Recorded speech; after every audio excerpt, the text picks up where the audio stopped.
What's up, pizza lovers? Pizza Channel Kevin here. Today I'm going to give you my review of the Gozney Roccbox and show you how to make 4 different styles of pizza in it.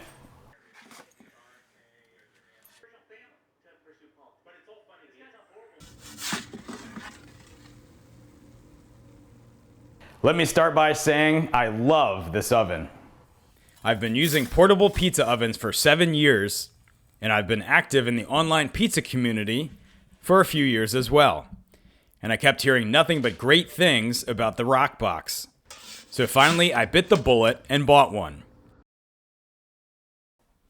I have an Uni 16 and I like it a lot, but the Roccbox offers some important things I really value when it comes to making pizza. It has a really thick stone and it's really well insulated, and that allows the Roccbox to maintain its stone heat for high volume pizza days, and it also allows you to drop the flame and keep a good stone temperature for lower temperature pizzas like a Roman style, Neapolitan New York style hybrid, or New York style. When you tap the Roccbox stone with your peel, you can feel how solid it is. There's no rattling. The Roccbox has a temperature dial to read the stone temperature. And if you turn the flame off and check back on the temperature in like 20 minutes, you'll see how good this oven is at maintaining heat. I've seen it as high as 700 degrees. The Uni 16 stone will cool off if you try to cook too many pizzas in a row. I've run into this problem at some events I've been involved with. It's not a fun situation during a rush. It also quickly loses its stone temperature if you drop the flame level and temperature in the oven when cooking different styles of pizza. There's a reason you see the Gozney Roccbox as an industry favorite for farmers market and pop-up style pizza businesses. What I also really like about the design of this oven is it has a relatively small opening to keep the heat in, but it has a larger dome height than most ovens. The flame rides across the top of the dome and gives you a lot of heat with somewhat even distribution. The section of your pizza in the back will always cook faster next to the flame, but the front and sides will still cook while in the Roccbox. The taller dome and setback of the flame also helps you avoid a spot in the oven that is so hot that 1 extra second could scorch your crust. I'd say the only downside of this oven is the deck size. The stone measures 12.4 inches by 13.4 inches. And while you can make a 12-inch pizza with a tight fit, 11 inches or smaller is the ideal size. But that's a pretty good size for artisan pizzas. You also have to make sure to use dough balls that aren't meant to be stretched too big. I use 8.5 ounces for 11-inch pizzas and 10 ounces for 12-inch pizzas. All right, let's make some pizzas. We're going to make 4 of my favorite styles of pizza in a high heat oven: Neapolitan, Roman style, New York style, and a Neapolitan New York style hybrid. Let's get started. Before any style of pizza, preheat your oven on high for about 40 minutes. Get the stone over 800 degrees. This will give the stone a deep and lasting heat. First pizza I'm going to make is a Neapolitan, pizza in its original form. The Roccbox does a good job emulating the wood-fired experience, and you can even get a wood-fired attachment. My dough recipe is 369 grams of water, 6 grams of yeast, 567 grams of 00 flour, and 14 grams of sea salt. This is a 65% hydration dough. Mix that together really good. I recommend a 2-day bulk ferment in the fridge and making the dough balls the morning you are making pizzas. But a 24-hour ferment will still be pretty good. I'm using an 8.5 ounce dough ball for an 11-inch pizza. I cover the dough ball in a good amount of flour and hand stretch it on a floured surface. You can also roll it across your fists to stretch it out. I like to use wood peels for my launch. I added some flour to the peel. All 4 pizzas I'll be making today will be cheese pizzas with my favorite flavor combo: my San Marzano tomato pizza sauce, I'll put the recipe in the description. Whole milk mozzarella, a Parmesan and Romano blend, and dried oregano. I'm keeping the flame on high for this bake, and the total cook time will be about 80 seconds. I'm speeding the footage up to double speed. You want to let the crust establish for about 30 seconds, then do a full 180-degree turn. You can use a turning peel if you have one. And then hit different sections of the crust against the back flame for about 15 seconds until you get a perfectly even char. Keep a good eye on it so you are not burning sections of the crust.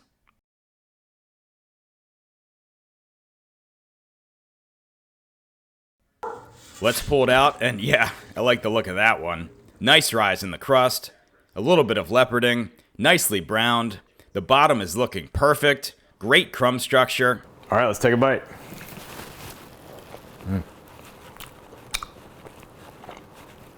Oh yeah. That is perfect. Exactly how a Neapolitan pizza is supposed to taste. If you want more leoparding on your crust, consider doing a 4-day ferment or using sourdough.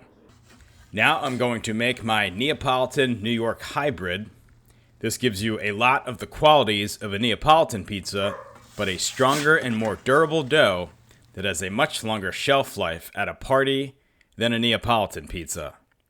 For this pizza, I'm going to turn the flame to about medium. My dough recipe is 369 grams of water, 6 grams of yeast, 417 grams of 00 flour, 150 grams of bread flour or high gluten flour, 14 grams of olive oil, and 14 grams of sea salt. I recommend a 2-day bulk ferment in the fridge and making the dough balls the morning you are making pizzas. But a 24-hour ferment will still be pretty good. I'm using an 8.5 ounce dough ball for an 11-inch pizza. This is also a 65% hydration dough. You stretch the dough ball the same as with the Neapolitan, and once again, my favorite cheese pizza seasoning. With the lower flame, the total bake time on the pizza is going to be 1.5 to 2 minutes. I sped up the footage to double speed.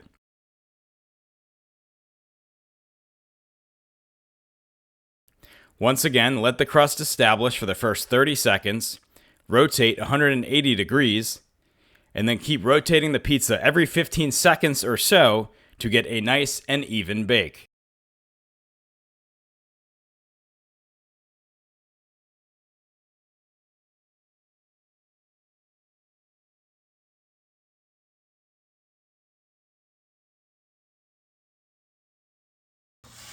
Pull it out when it looks something like this. Oh yeah, this is going to be good. Really nice and brown and charred. The bottom looks nicely leoparded, and the bread structure is looking just right. A little extra crisp. You feel a little bit extra structure. Just how I wanted it. So good. Next, I'm going to cook a Roman-style pizza. This is the thin and crispy up-north cousin of the Neapolitan pizza. I was really excited to start making these when I first got my uni a few years ago. They are really great and really fun and easy to make. Your guests will love them. You are going to keep that flame dial at about medium. My Roman-style dough recipe is 280 grams of water, 3 grams of yeast, 500 grams of bread flour or high gluten flour, 20 grams of olive oil, and 12 grams of sea salt.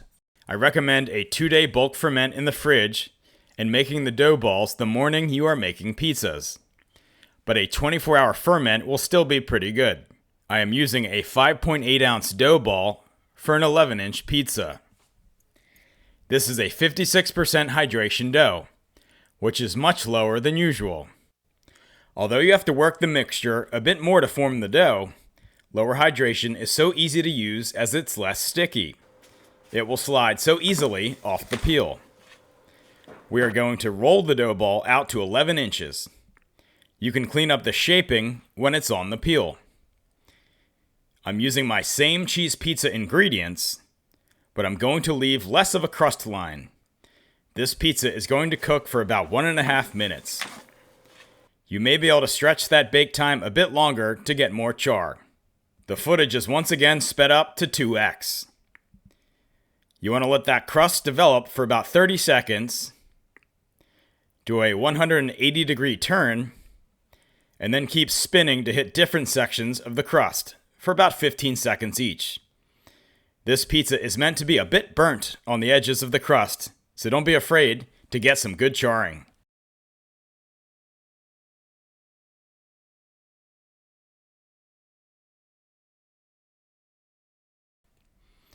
Go ahead and pull it out when it looks nice and evenly cooked. Oh man, I'm really excited to eat this one. This is a real beauty. Love that sear on the bottom. You'll get some good crunch on that. All right, here we go. First of all, the Roccbox cooked it perfectly, but I just love the style of pizza. Thin, light, charred, little burnt. Really love it. Such an underrated style of pizza. And finally, let's do that New York style pizza. New York pizzas are typically cooked for 8 to 10 minutes in a conventional oven. This will cook for about 3 minutes. So it's definitely an artisan take on New York style, but I think you'll love it.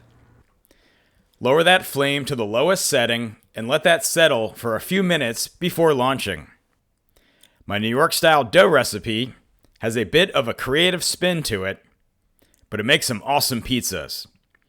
It's a 68% hydration formula, which is 357 grams of water, 6 grams of yeast, 150 grams of 00 flour, 375 grams of high gluten flour or bread flour, 26 grams of olive oil, 12 grams of sea salt, 12 grams of sugar, and 3 grams of garlic powder. I recommend a 2-day bulk ferment in the fridge and making the dough balls the morning you are making pizzas. I am using an 8-ounce dough ball for an 11-inch pizza. This cheese pizza will be topped like the other 3. Leave a bit of a crust line. Let's toss this in the Roccbox. I'm speeding the video up to 3x. Just like the other styles, let the crust establish. You'll have more time to work with the lower flame. You can do the first 180-degree spin at about 45 seconds. And then hit that side for about 30 seconds.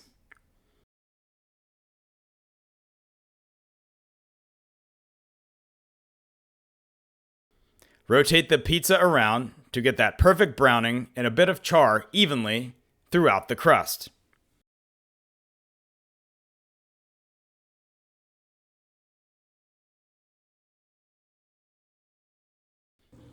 Pulled out when it looks a little something like this. Oh heck yeah. That looks like the type of pizza people would wait in a long line for. That is such a rustic looking crust, nice and brown and leoparded on the bottom. All right, I'm really excited to try this one. Off to a good start. Tastes like New York style pizza, but more rustic. This is delicious. As you can see, this oven makes some really awesome pizzas. It's a very durable oven and a very versatile oven. It comes in around $500, a bit more expensive than some of the other 12-inch ovens on the market, but I really think it's worth the price. This is a great example of getting what you pay for. I definitely recommend it.